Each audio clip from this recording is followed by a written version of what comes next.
It's a joy to be with this class today and share on how to use object lessons in a class. Okay, here we go. Sorry.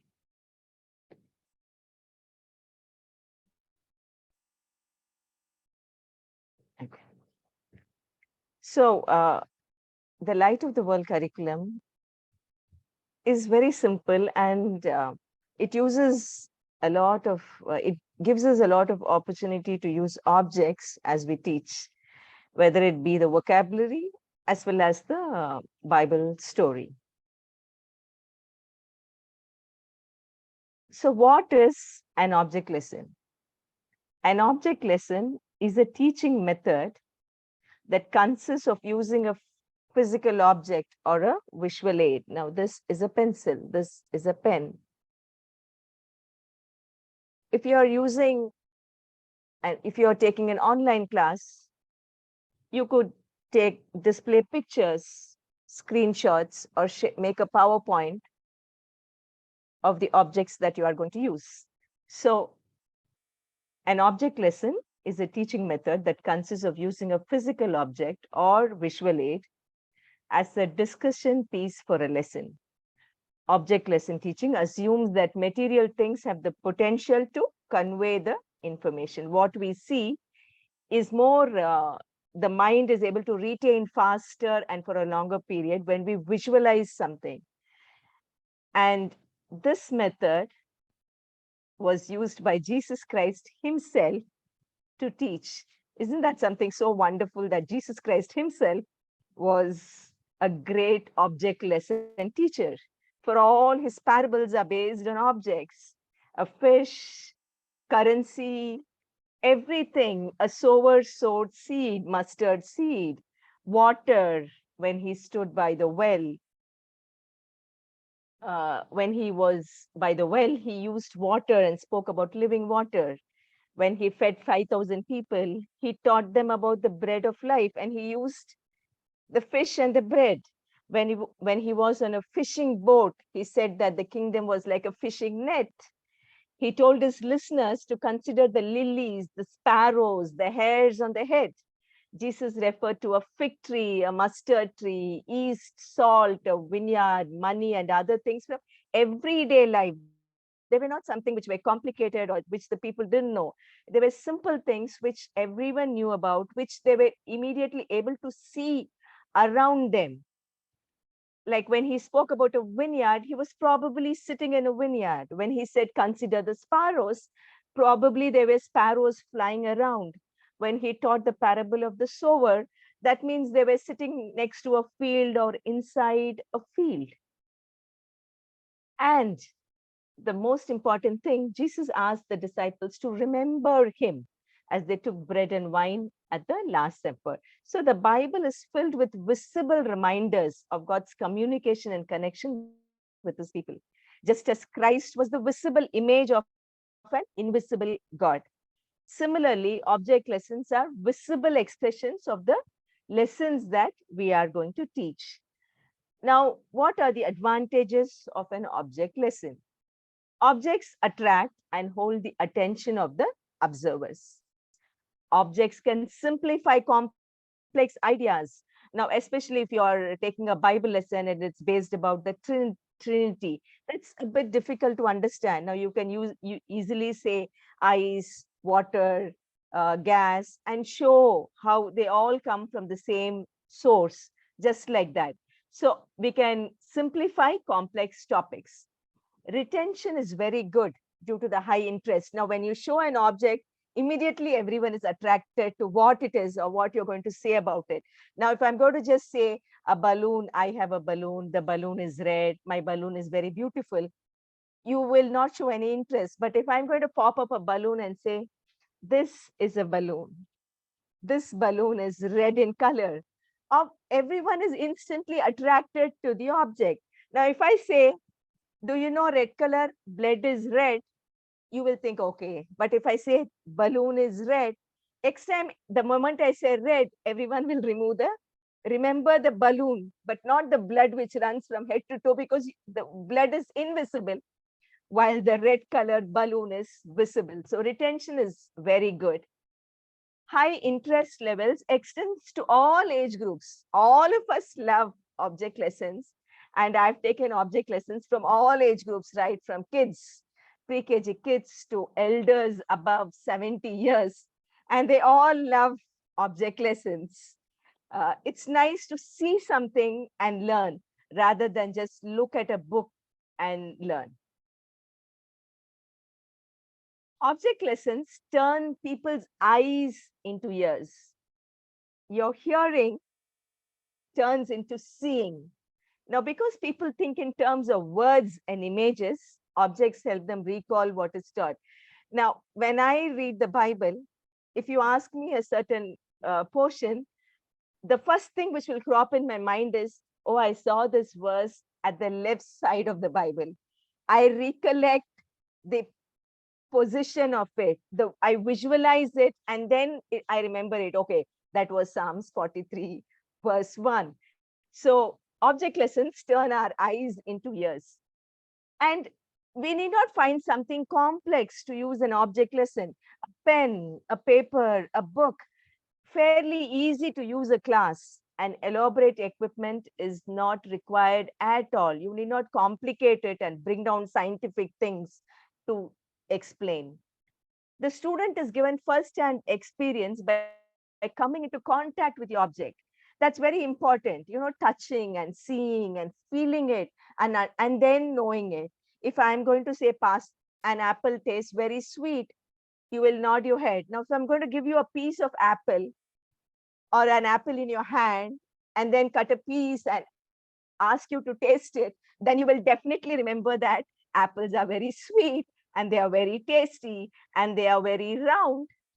The shape, the color, the taste, you can cover all the sense organs through an object lesson. Because of the nature of object lessons, the teacher will develop the habit of graphic, colorful portrayal.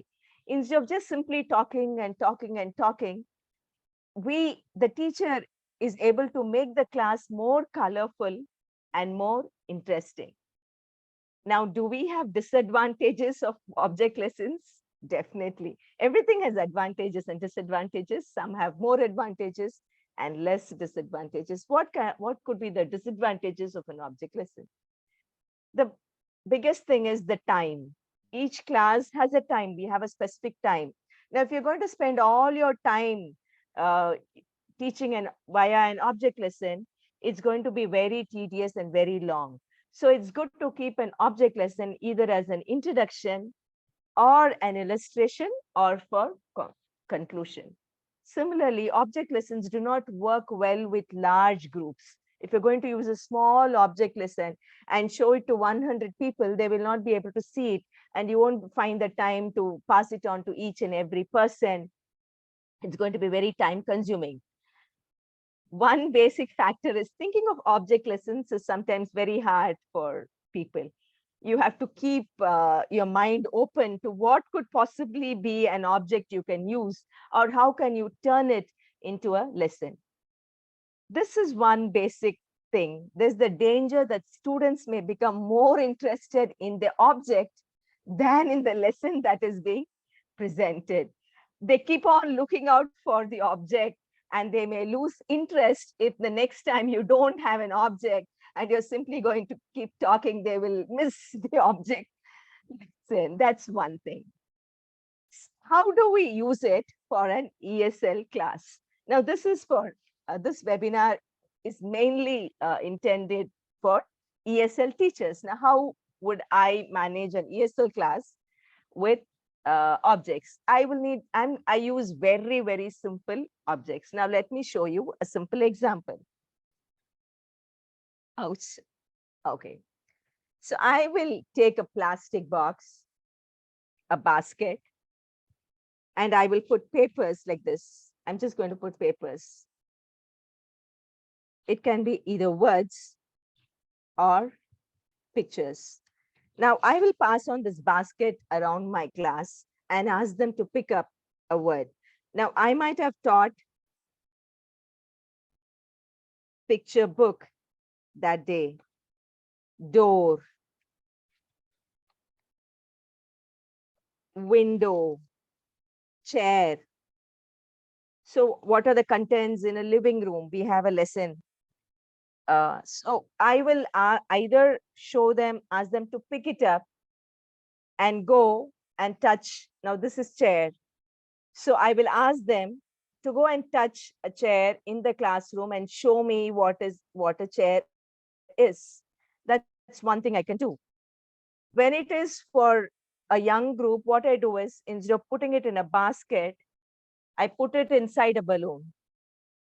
So I get them to pop the balloon, take the word, and then show me the object. Now the pictures, what I do is, now this is about kids. This shoes. Now what I do for pictures is, they see the picture and they write down the spelling of the word. I use this for practicing writing. So I will ask them to pick up a picture, tell it out. This is a shoe. And then write down the word shoe. The teacher herself or himself can do that. Show up a picture and ask them, the whole class, to write it down. You can finish your dictation words with object lessons. Food. I also use it if I'm asking them to write a short paragraph on a trip. Now, if they've gone on a trip, I will ask them to write a few lines about the cuisine they ate there. What was the food? So they will write, I had pasta for breakfast. Pasta was very tasty. So I will have a picture of pasta and get them to write. These kind of pictures, I use them for colors and also for numbers.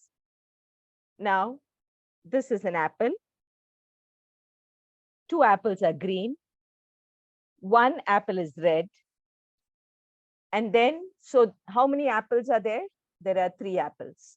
So we can also teach numbers with the help of pictures. So I can review vocabulary.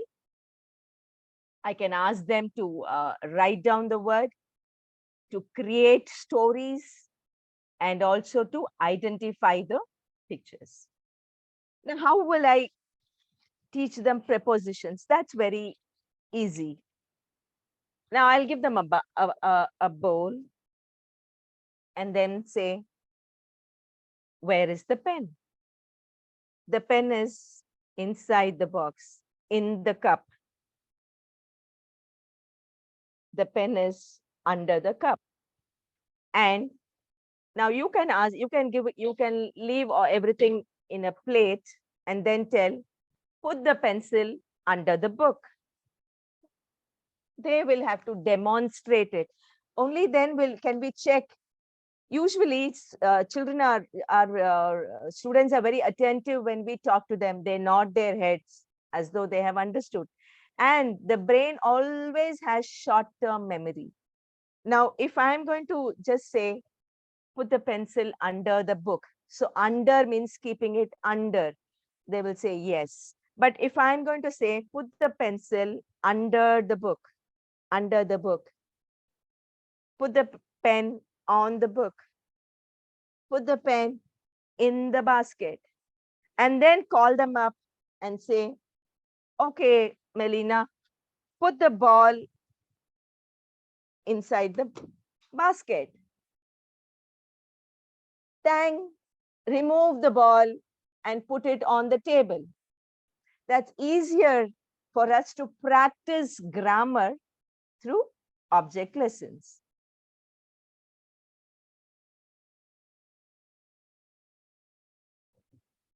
I can also ask them what this is. What is this? This is a glass cup. What is this? This is a cup or a bowl. What is this? And also ask, is this a bowl? No. If it's a small class, we can put all the objects on a table, get our class to sit around the table, and then say, pick up the phone. Is this a pen? No. Then where is the pen? Pick up the pen.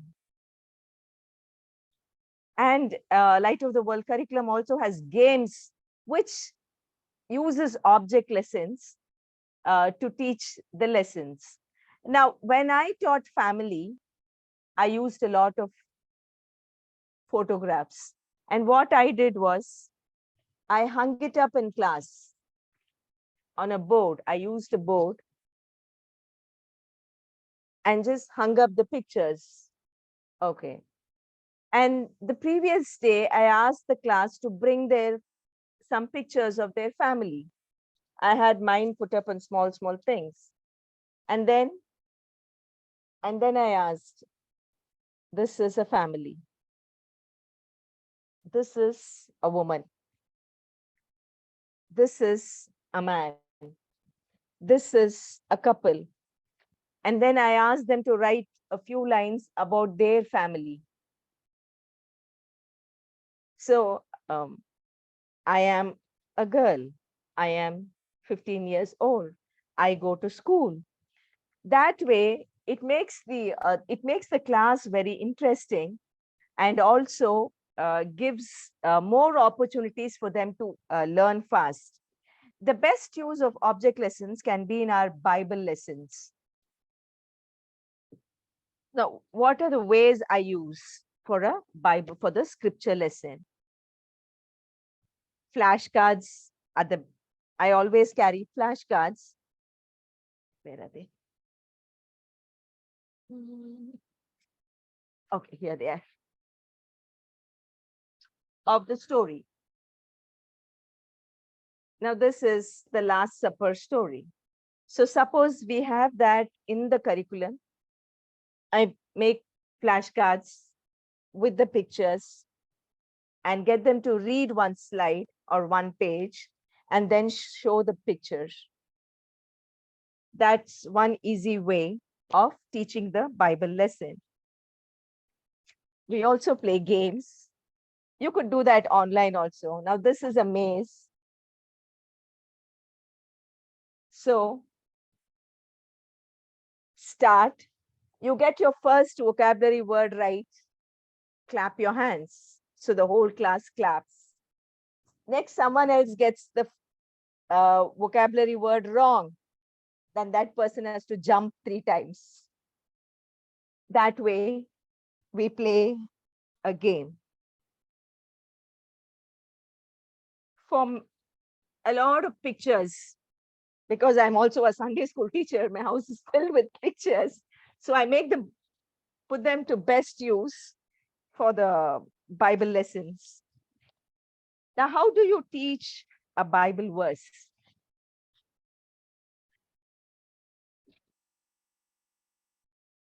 I hope you can see this.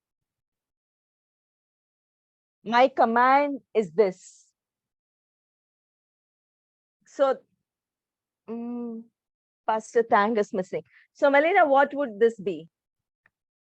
Now, my command is this. Love. Yes. Love each other as I. Yes. I have loved you. You are my friend if you do what I command. So just replace some words with something which they can easily say. Now, I use the picture of an eye. That way I can teach them that this is I. I. Love or heart. That's great. Yes, that's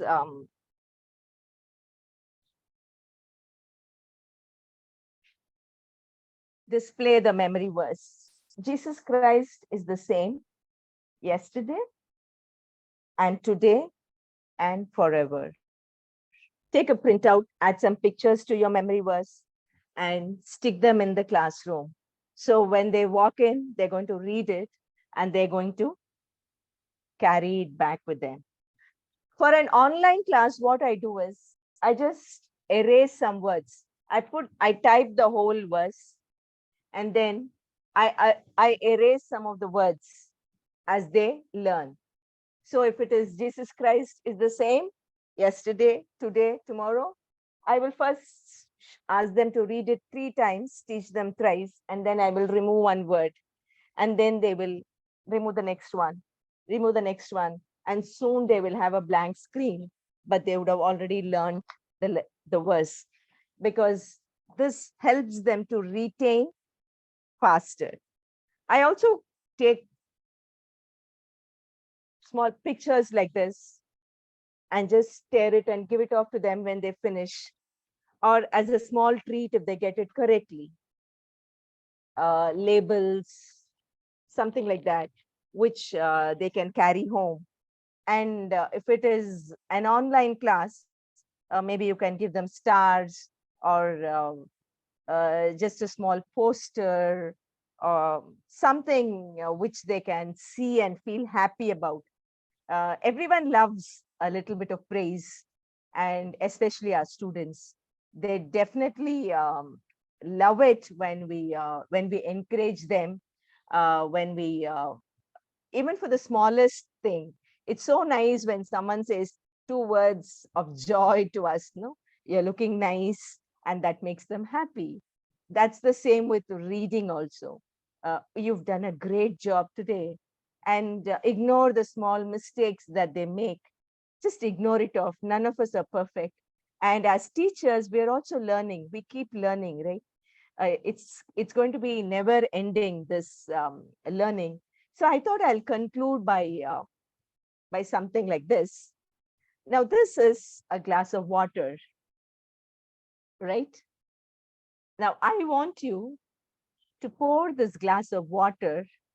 I want you to pour the glass of water into an empty cup. You're going to pour the glass of water into this empty cup, but I'm going to give you these 3 things to pour: a fork, a spoon, a knife. So which would you use to pour? Which would you use? I would use the spoon. For me, it's a spoon. Okay, now if I'm going to give you another cup and say you can use this one, which one would you like?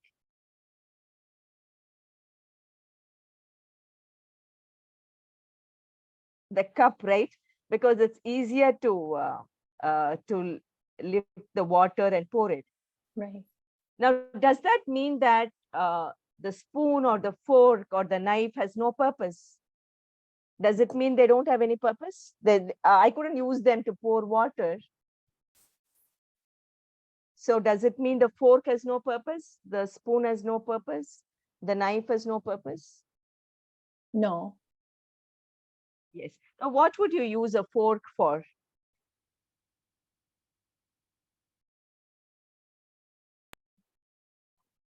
What? Okay. Yeah, what would you use a fork for? What will you use? What will you do with a fork? To eat. To eat. A knife? What will you do with a knife? To cut. To cut. And spoon, maybe you will use it to drink your soup. So each object has a purpose, just like us. We also have a purpose. And God has created us with a purpose. And I want to put this into 2 perspectives. One is, if you're not able to use object lessons, don't feel bad about it. Use small things like a spoon, a knife. When you take a class, there's a lesson on food.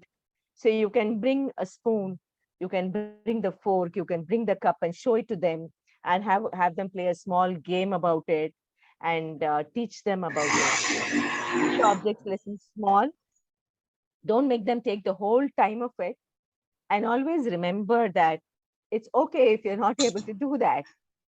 God has given each of us a talent. God has made all of us so different. Some of us are spoons, some of us are cups, some of us are forks. Forks might be great for eating meat or spaghetti, but we're not all designed with the same purpose in mind. Forks aren't made for moving water. So there are some tough questions in understanding God's purpose.